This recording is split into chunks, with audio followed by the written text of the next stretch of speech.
నమ్మి మోసపోయినోడికి తెలుస్తుంది ఆ పెయిన్ విలువ ఏంటి, ఆ నొప్పి ఎలా ఉంటుంది.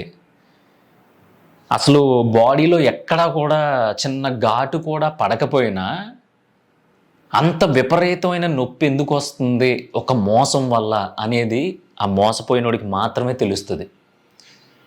అందుకే పెయిన్ చాలా ఘోరంగా ఉంటుంది. ఎంత ఘోరంగా అంటే దాంట్లో ఉన్నోడికే అది ఎంత నరకం చూపిస్తుంది అనేది తెలుస్తుంది. ఆ నరకాన్ని నేను చాలాసార్లు చూసా. ఎంత అంటే కొన్నిసార్లు లిటరల్గా దాంట్లో నుంచి బయటికి ఎలా రావాలో అర్థమయ్యేది కాదు. లేదంటే అసలు ఇంకా అయిపోయింది లైఫ్, ఇంకెంతకు మించి ఇంకేమీ లేదు, అసలు దీంట్లో నుంచి బయటికి రావడం అసంభవం, నా లైఫ్ ఇంతే అనుకుని అంత చాలా లోతుకి వెళ్ళిపోయిన రోజులు కూడా ఉన్నాయి. తర్వాత ఏం జరిగిందంటే నేను జిమ్కి వెళ్ళడం మొదలుపెట్టా. ఆగాగాగు, ఇప్పుడు నిన్ను జిమ్కి వెళ్ళమని నేను చెప్పా, పొద్దున్నే జిమ్కి వెళ్ళి నేను చెప్పను. అక్కడ ఒక టెక్నిక్ ఉంది, అంటే జిమ్కి వెళ్తే పెయిన్ తగ్గిపోద్ది అనేది నేను నీకు చెప్పను. కానీ ఒక ఎక్స్పీరియన్స్ జరిగింది జిమ్లో. ఆ జిమ్లో పరిచయం అయిన ఆ ఎక్స్పీరియన్స్, జిమ్లో పరిచయం అయిన ఆ పరిచయం వల్ల నేను ఎలా అంటే గుండెల్లో పోటు వచ్చేసినట్టు ఉండేది నొప్పి. ఎందుకంటే ఎందుకు మోసం చేశారు మనల్ని, అసలు మనం ఎందుకు మోసపోయాం, అసలు అటు సైడ్ వెళ్లకుండా ఉంటే అయిపోయేది కదా, ఆ మోసం మనకు తగలకపోయేది కదా అన్నంత పెయిన్లో ఉన్న నేను జిమ్కి వెళ్ళాను. అది కూడా ఏంటి, ఏదో కొటేషన్స్ చూసి మోటివేషన్స్ చూసి కాదు, నాకు ఎందుకు వెళ్ళాలనిపించింది, వెళ్ళాను. ఒక 1 month 2 months 3 months 4 months అలా ఒక 6 months అయిపోయిన తర్వాత జిమ్ ట్రైనర్ వచ్చి మాట అన్నాడు, నువ్వు 6-7 నెలలు అవుతుంది బ్రో నువ్వు వచ్చి, ఎప్పుడు చూసినా 5 kilos 10 kilos 12.5 kilos ఇవే చేస్తున్నావు వెయిట్లు, అవి చేయడానికి కూడా 12 సార్లు 12 reps కొట్టాలంటే నువ్వు దానికి కూడా కష్టపడిపోతున్నావు, వెయిట్ పెంచాలి, వెయిట్ పెంచి రెగ్యులర్గా ఈ వీక్ నువ్వు 10 kilo డంబెల్ ఎత్తగలిగావు అనుకో, ఇలాగా నెక్స్ట్ వీకు 12.5, దాని తర్వాత వీకు 15 kgs, ఇలా పెంచుకుంటూ వెళ్తేనే రిజల్ట్ ఉంటుంది అన్నాడు. సరే మనోడు అన్నాడు కదా ఎత్తేద్దాం అనుకున్నా. 12 సార్లు తీయాల్సిన రెబ్స్కి 8-9కి వెళ్ళేసరికి విపరీతమైన పోటు నొప్పి, సూదులతో గుచ్చితే ఎలా ఉంటుంది అలా ఉంటుంది ఈ ఏరియాలో. అది ఏ మజిల్కైనా సరే, చెస్ట్కి చేసినప్పుడు బైసప్ ట్రైసప్ ఇలా చేసాను, ఇంకా నా వల్ల అవ్వట్లే, 10 వస్తున్నాయి చెప్పా ఆడికి వెళ్ళి, బాసు అవ్వట్లే పని అవ్వట్లే, ఏదో ఒక సపోర్ట్ కావాలి నాకు అంటే మనోడు వచ్చి సపోర్ట్ ఇవ్వడం మొదలుపెట్టాడు. అయినా సరే పెయిన్, ఇంకా సపోర్ట్ ఇచ్చే కొద్దీ ఇంకా పెయిన్ వస్తుంది. ఎందుకంటే వాడు సపోర్ట్ ఇస్తున్నాడు కరెక్టే, మన దగ్గర స్ట్రెంగ్త్ ఉండాలి కదా, మన దగ్గర స్టామినా ఉండాలి కదా. ఇంకా అయిపోయిన తర్వాత చూసుకోవడానికి బూర్లు ఉబ్బినట్టు ఉబ్బి బాగానే ఉంది, కానీ నైట్ టైము లేదంటే స్నానం చేసేటప్పుడు ఈ సోప్తో వెనకాల ఇలా వీపుతో అనుకుంటాం కదా మనం, సబ్బు వెళ్ళేది కాదు, సోప్ ఇలా పట్టుకుంటే జారిపోతుంది, ఒంగోలేకపోతున్నాం. అసలు ఎలా అంటే నీ అమ్మ అవసరమా మనకి ఇదంతానే, ఎంత పెయిన్ వస్తుంది ఏంట్రా బాబు, రాత్రి మాటలు ఆ పక్కకు తిరిగి పడుకుంటే ఈ పక్కన పెయిన్ వస్తుంది, ఈ పక్క తిరిగితే ఈ పక్కన పెయిన్ వస్తుంది, నాకు ఇదంతా చూసి ఎంత పెయిన్ ఏంటి అనుభవిస్తున్నాను నేను, నాకు అర్థం కావట్లేదు అని. తర్వాత రోజు జిమ్ ట్రైనర్ దగ్గరికి వెళ్తే మనోడు అన్నాడు, నో పెయిన్ నో గెయిన్ అని రాసుంది, చూపించాడు. అలా నేను చూశాను, ఇలాంటి చాలా చూసాం మనం. ఇవన్నీ కాదు, అసలు ఈ నిన్న చేసే నువ్వు పెయిన్ వస్తుంది, కానీ మళ్ళీ ఈరోజు నువ్వు సేమ్ సెట్స్ చేయమంటున్నావు వేరే ఎక్సర్సైజ్, డే బై డే చేయకూడదా అన్నాడు. ఎందుకంటే ఎప్పుడైతే ఇక్కడ మజిల్ అనేది మనం గ్రో అవుతుంది జిమ్ చేస్తే అనుకుంటాం, కానీ గ్రో అవ్వడం కాదు. ఫస్ట్ దీనికింత ప్రెషర్ ఇచ్చి వెయిట్స్ నొప్పి వస్తున్నా పెయిన్ వస్తున్నా సరే దాన్ని మనం ఎప్పుడైతే ఇంకో రెబ్బు లాస్ట్ వన్ అని ట్రై చేస్తూ ఉంటామో లోపల ఉండే కండరాలు పగిలిపోతాయి, చిట్లిపోతాయి, అవి డ్యామేజ్ అయిన తర్వాత నుంచి రిపేర్ అవ్వడం మొదలు పెడుతుంది. ఎలాగా, నువ్వు మంచి ప్రోటీన్ ఫుడ్ తీసుకుంటే, కండలకి సంబంధించింది ప్రోటీన్, సో ఆ ప్రోటీన్ ఇంటేక్ నువ్వు ఎప్పుడైతే బాగా తీసుకుంటూ ఉంటావో అప్పుడు ఆ పగిలిపోయి దెబ్బతింటాయి. యాక్చువల్గా చెప్పాలంటే ఎవరన్నా కొట్టినప్పుడు కమిలిపోద్ది చూసావా, అలా అవుతుంది లోపల, అలాంటి ప్రాసెస్ జరుగుతుంది. అది దెబ్బతిన్న తర్వాత మెల్లమెల్లగా రిపేర్ అయ్యి ఈసారి ఎక్స్ట్రాడినరీ షేప్ క్రియేట్ అవుతుంది. చూడు, ఇదిగో ఇదిగో చూడు, నీకు చూపిస్తున్నా లిటరల్, నేను చేస్తున్నాను కాబట్టి చూపిస్తున్నా. ఇదిగో నువ్వు పెట్టుకుని చూసుకో చెయ్యేలాగా. ఇదిగో నేనేంటంటే ఇప్పుడు నా కళ్ళలు చూపించుకోవడానికి కాదు నేను చెప్పేది. సో ఆ పెయిన్ని నేను తర్వాత ఈ షేప్ ఏదైతే ఉందో ఈ షేప్స్ చూసుకుని నన్ను నేను ఇలా చూసుకోవడం మొదలుపెట్టిన తర్వాత నేను ఆ జిమ్లో చేసే ప్రతి రెబ్ని ఎంజాయ్ చేయడం మొదలుపెట్టాను. ఇంకోటి కమాన్ వస్తుంది ఎందుకు రాదని చెప్పి. సో లైఫ్లో కూడా ఆ మోసం ఏదైతే నీకు జరిగిందో అది నీకు ముందే తగిలింది, సంతోషించు. లేకుండా ఫ్యూచర్లో ఎప్పుడైనా నువ్వు కరెక్ట్గా సక్సెస్ అవ్వడానికి ఇంకొక స్టెప్ ఉంది అన్నప్పుడు అలాంటి మోసం తగిలిందనుకో, నీ కర్మ కాలిపోద్ది. 20 నుంచి 25కి వచ్చినప్పుడు, 25 నుంచి 30కి వచ్చినప్పుడు, లేదంటే 35 దగ్గర ఒక మోసం జరిగిపోయిందంటే రామచంద్రమూర్తి చాలా చాలా అదృష్టవంతుడు నువ్వు. ఎందుకంటే అప్పుడు నీకు ఇంకా అంత సాలిడ్ బేస్లో లేవు నువ్వు. హ్యాండ్ ఇచ్చారు ఎవరో, అది ఏదైనా కావచ్చు, నువ్వు దానికి ఏ పేరన్నా పెట్టుకో, ప్రేమ పెట్టుకుంటావా, ఇంకోటి పెట్టుకుంటావు, ఏదైనా కావచ్చు. మోసమే. ఒకడు నీ దగ్గర ₹1 తీసుకుని గట్టిగా మాట్లాడితే అసలు ఎందుకు ఇవ్వాలి, నా దగ్గర లేవు అన్నాడంటే అది కూడా మోసమే. లేదంటే అరే పలానా ఓడి నిన్ను పిలిచాడరా ఒకసారి వెళ్ళు అని చెప్పి మనం పంపిస్తే ఆడక్కడికి వెళ్ళి అక్కడ ఏదో పని చేసి పృథ్వీగాడు చేయమన్నాడో అని చెప్పి అక్కడ మనల్ని ఎదవ చేసిన మోసమే. ఇలా మోసానికి పేరంటూ లేదు, ఏదైనా మోసమే. సో ఆ మోసాన్ని నువ్వు ఆల్రెడీ తీసుకున్నట్టే నువ్వు. సో ఇప్పుడు ఈ మోసాన్ని నువ్వు ఎంజాయ్ చేయడం మొదలుపెట్టు.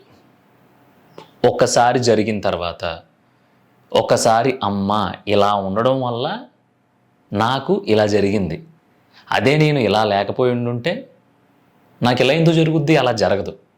ఇలాగే కాదు, నా కోసం కాకుండా నేను ఓవర్గా ఎప్పుడైతే బయట చుట్టుపక్కల ఉండే వాళ్ళ కోసం ఆలోచిస్తానో, ఇంకా తోపులాగా పెద్ద సమాజాన్ని ఉద్ధరించడానికి బయలుదేరిన మనిషిలా ఆలోచిస్తానో అప్పుడు ఇలాంటి మోసాలు తప్పవన్నమాట అని ఎప్పుడైతే నువ్వు రియలైజేషన్కి వస్తావో, వచ్చిన తర్వాత ఆ జరిగిపోయిన మోసం వల్ల నీ మనసును కోల్పోయావా, నీ డబ్బులు కోల్పోయావా, లేదంటే నీ క్యారెక్టర్ కోల్పోయావా, లేదంటే నీ టైంను కోల్పోయావా, లేదంటే హానెస్టీ కోల్పోయావా, ఇలా కోల్పోయిన వాటి వల్ల ఒక పెయిన్ అనుభవిస్తావు కదా, దాన్ని అనుభవించు. ఖచ్చితంగా ఏడ్చే కూర్చుని ఎక్కెక్కి ఏడ్చేయాలి నువ్వు ఒకడవే.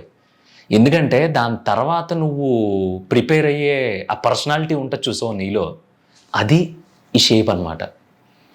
అనుభవించావు. ఫస్ట్లో బాధగా ఉంది, అమ్మ ఎందుకు ఇదంతా నాకేలే, ఎలా అయిపోయింది ఏంటి చిచ్చి అని చెప్పి ఒక తల కొట్టేసుకున్నావు. ఇప్పటి నుంచి అవన్నీ మానే, నీ నుంచి 100% ఇచ్చి నీ లైఫ్లో ఫస్ట్ టైం ఒక మనిషి ఎదురుగుండా ఇది నేనిది అని నువ్వు చాలా ప్యూర్ సోల్గా నుంచున్నా కూడా నిన్ను మోసం చేశారు కాబట్టి నువ్వు ఇప్పుడు ఆ మోసాన్ని అనుభవించాల్సిందే, ఆ పెయిన్ని తీసుకోవాల్సిందే. ఆ పెయిన్ని నువ్వు ఎంజాయ్ చేసి నెక్స్ట్ టైం నీలోంచి ఒక పర్సనాలిటీ వస్తుంది. జిమ్ చేస్తే బాడీ ఎలా అయితే వస్తుందో అలా నీ మనసు ఇప్పుడు పెయిన్లో ఉంది కాబట్టి ఇది ఎక్స్పీరియన్స్ అయిన తర్వాత నీలోంచి ఒక పర్సనాలిటీ వస్తుంది. ఆ పర్సనాలిటీ ఎలా ఉంటుందో తెలుసా? ఎవడు ఏమైపోయినా సరే నీ స్వార్థం గురించి నువ్వు ఆలోచించుకునే పర్సనాలిటీ అది రావడంలో తప్పు లేదు. లేకపోతే ఎన్నిసార్లు సాక్రిఫైస్ చేస్తావు, ఎన్నిసార్లు మోసపోతావు. అంటే ఎన్నిసార్లు ఎవడు మోసం చేసేసినా సరే నేను ఇంకెలాగే ఉంటాను, నాది చాలా పెద్ద విశాల హృదయం, ఒక చెంప మీద కొడితే ఇంకో చెంప చూపిస్తాను, ఇలాంటి వేదాంతాలు నువ్వు ఒకవేళ చెప్దాం అనుకుంటే నేను నీకు సెట్ అవును, స్కిప్ చేసి ఇక్కడి నుంచి వెళ్ళిపో. కానీ పెయిన్లో ఉన్నాను, ఆ పెయిన్లో నుంచి నేను బయటికి రావాలి అని నువ్వు అనుకుంటే మాత్రం ఆ పెయిన్ని ఎంజాయ్ చేయి. ఎంత బ్యూటిఫుల్గా నిన్ను మోసం చేశారో గుర్తు చేసుకో. ఎంత లో మైండ్ సెట్తో నువ్వు ఎంతలా అవతలోళ్ళకి సరెండర్ అయిపోయి ఎంత ఎర్రిపప్పలా నువ్వు బిహేవ్ చేసావో గుర్తు తెచ్చుకో. అసలు కళ్ళు ఒళ్ళు తెలియకుండా నువ్వు అవతలోళ్ళ మాయలో ఎలా పడిపోయావో గుర్తు చేసుకో. అసలు నువ్వు ఇలా ఉండడం బట్టే నిన్ను అవతలోళ్ళు మోసం చేశారు కదా, సో నువ్వు ఇలా ఉండకు. నీలో ఇంచ లోపల ఒక పర్సనాలిటీ ఖచ్చితంగా ఉంటుంది, ఎవరికైనా సరే ఉంటుంది. ఇంకొక ఎగ్జాంపుల్ చెప్తాను చూడు. మీ వీధిలోకి రోజు ఒక కుక్క వస్తుంది, అర్థమైందా? రోజు ఒక కుక్క వస్తుంది. అది వస్తుంది హ్యాపీగా, నువ్వు రోజు దానికి భోజనం పెడుతున్నావు, అంతా బాగానే ఉంది, వస్తుంది వెళ్తుంది. ఒక రోజు నువ్వు దాన్ని కొట్టావు. ఎలా కొట్టావంటే, అన్నం తింటావంటే కొట్టావు దాన్ని. ఎందుకు కొట్టావంటే రీజన్ లేదు, నీకు కొట్టాలనిపించింది, నీకు ఎక్కడో ఉండే సైక్నెస్ అంతా కుక్క మీద చూపించు. అది పారిపోయింది, వెళ్ళిపోయింది. ఎంత గట్టిగా అంటే కాలు ఇరిగిపోయేలో కొట్టావు, కాలు ఇరిగిపోయింది, వెళ్ళిపోయింది. తర్వాత రోజు నుంచి నువ్వు చికెన్ ముక్క చేత్తో పట్టుకుని అక్కడ నిలబడినా సరే అది నీ కొంప చుట్టూరు ఒక 100 మీటర్ల దూరంలో కనిపించదు. ఎందుకంటే దానికి బుద్ధి వచ్చింది, అది ఆ పెయిన్ అనుభవించింది. నీ ఇంటికే కాదు, ఇంకొక ఇంటికి, ఇంకో స్ట్రీట్లోకి వెళ్ళి దూరంగా ఎక్కడైనా ఫుడ్ వెతుక్కోవడానికి వెళ్దామన్నా సరే దాని కాలు కోఆపరేట్ చేయట్లా. ఎందుకంటే పలానా ఓడి నన్ను కొట్టాడు. అక్కడ నువ్వు ఎన్ని రోజులు ఫుడ్ పెట్టాడు, ఎన్ని రోజులు ఏం చేశాడని పక్కన పెడితే ఆడు నన్ను కొట్టాడు. ఎందుకు కొట్టాడు అంటే అక్కడ తినడానికి వెళ్ళాను, అదంతా వదిలే, ఆ సందులోకి వెళ్ళి తిన్నాను, కొట్టేశాడు. సో ఇప్పుడు దాని మైండ్లో ఏముంటుందంటే ఒక కొత్త పర్సనాలిటీ క్రియేట్ అవుద్ది. ఎందుకంటే అది పెయిన్ అనుభవించింది, దానికి నొప్పి వచ్చింది. వాష్రూమ్కి వెళ్ళడం మొదలుపెట్టి అది తినడానికి వెతుక్కోవడం దగ్గర వరకు ఎక్కడికి వెళ్ళినా సరే ఆ నొప్పితోనే వెళ్ళింది అది. సో అది ఎలా మర్చిపోద్ది? నువ్వు చికెన్ పెట్టినా, మటన్ పెట్టినా, బంగారం పెట్టినా సరే అది నువ్వు కనిపించేసరికి మీ సొందులోనే కాదు, వేరే ఆ స్ట్రీట్లో, ఆ ఏరియాలో, ఆ ఊళ్ళో నువ్వు ఎక్కడ కనిపించినా సరే అది పారిపోద్ది నీ నుంచి దూరంగా. ఎందుకంటే అది ఆ పెయిన్ని భరించి, ఆ పెయిన్లో నుంచి ఒక కొత్త పర్సనాలిటీని బయటికి తెచ్చుకుంది. ఆ పర్సనాలిటీ ఏంటంటే, ఈ ఎదవ కనిపిస్తే మనం దొరకకూడదు, ఎందుకంటే ఇది మళ్ళీ కొడతాడు మనల్ని, ఈసారి ఏమవుద్దో మనకు తెలీదు, ఆడు ఏం పెట్టినా మనకు అనవసరం, మనం పారిపోదాం. ఎందుకంటే బ్రతికుంటే బలుసాగు తిని బతకొచ్చు అంటారు కదా, అలాంటి పర్సనాలిటీ లోపల నుంచి వస్తుంది ఆ కుక్కకి. సో నువ్వు కనుక పెయిన్లో ఉంటే నువ్వు కూడా అలాగే ఉండు. నువ్వు అనుభవిస్తున్నావు, ఇప్పుడు హ్యాపీగా అనుభవించే. చెప్పాను కదా, ఏడ్ చేసే, ఎవరితో నీ కలవకో, ఒంటరిగా కూర్చో. కానీ నీ లోపల దమ్మున్న పర్సనాలిటీ ఒకటి ఉంటుంది, దాన్ని మాత్రం బయటికి తీసుకురా. ఒకసారే కదా గురువు మోసపోయేది, ప్రతిసారినా? అంటే మన బతికెట్టుకుని మొత్తం మనం పుట్టింది, మనం ఇంత అయ్యింది అవతోడి చేతిలో మోసపోవడానిక కాదు కదా. ఈసారి కరాఖండిగా మాట్లాడు ఎవరితో అయినా. అరే నాకు 10,000 కావాలి, అరే లేవు నా దగ్గర, కొంచెం శాలరీ లేట్ అవుతుంది, ఒరే నేను ఊరు వెళ్తున్నాను, కొంచెం పలానా వాళ్ళ ఇంటికి వెళ్ళి పార్సిల్ ఇచ్చేయాలంటే ఇస్తావా? ఇవ్వలేను, నాకు కొంచెం వేరే పని ఉంది. లేదంటే మీరు చాలా మంచి ఆయనలో ఉన్నారు, లేదంటే నువ్వు చాలా మంచి దానిలో ఉన్నావు, నీతో ఫ్రెండ్షిప్ చేయొచ్చా? నాకు ఎవరూ లేరు, నా ఫ్రెండ్స్ ఎవరు లేరు అన్నారు అనుకో, చిచ్చి అవతల పో అని చెప్పు. నాకు పని పాట లేదనుకున్నావు ఫ్రెండ్షిప్ లైవ్ చేయడానికి, ఇంత డైరెక్ట్గా మాట్లాడే దమ్ము లేకపోతే, లేదు నాకు చాలా ఎక్కువ మంది ఫ్రెండ్స్ ఉన్నారు, నా దగ్గర అంత టైం లేదు, సారీ అని చెప్పు. లేదు అవతలోళ్ళని లాలిస్తాను, అవతలోళ్ళని పాలిస్తాను, అవతలోళ్ళని ఉద్ధరిస్తాను అని చెప్పి ఆల్రెడీ జరిగిపోయిన మోసాలని కానీ నువ్వు మర్చిపోయావంటే, ఇందాక అన్నం తిన్నప్పుడు ఒక కుక్కను ఒకడు కొట్టాడు చూసావా, ఆ కుక్క పోన్లే కదా, ఏదో మర్చిపోయి కొట్టేసి ఉంటాడు అని చెప్పి ఇంకొకసారి అక్కడికి వెళ్ళిందనుకో, ఆడు ఈసారి కొట్టడం మానేసి కత్తితో నరికేసాడు అనుకో, ఎలా ఉంటుంది? ప్రాణం పోయింది. అట్లీస్ట్ ప్రాణం పోకపోయినా ఒక అవయవం పోద్ది. జీవితాంతం వైకల్యంతో బ్రతకాలి. అందుకని నాకు తెలిసి ఆ కుక్క అయితే అలాంటి ఛాన్స్ తీసుకోదు. ఎందుకంటే ఆడు కొట్టిన దెబ్బ చావు దెబ్బ. అలాగే నువ్వు కూడా నాకు తెలిసి నీకు తగిలింది చావు దెబ్బ లాంటిది. అది అంత గట్టిగా తగిలింది కాబట్టే ప్రాణం ఉన్నా సరే ప్రాణం లేకుండా బ్రతుకుతున్నావు. మరి అంత గట్టిగా దెబ్బతిన్న నువ్వు నీలో ఉండే ఆ రౌడీ రాతోడి పర్సనాలిటీని ఒకసారి బయటికి తీసుకొచ్చి బ్రతకడం మొదలు పెడితే, నీ బ్రతుకుని చూసి నిన్ను ఎవరైతే దెబ్బ కొట్టారో చావు దెబ్బ, వాళ్ళు చచ్చిపోవాలి. అమ్మ నీ అమ్మ, ఇదేంటి మనం లేకపోతే అసలు ఏమవుదాం అనుకున్నాం, ఈడేంటి మరీ ఇంత సరదాగా, ఇంత జోయల్గా, ఇంత హుషారుగా బ్రతికేస్తున్నాడు అనిపించాలి.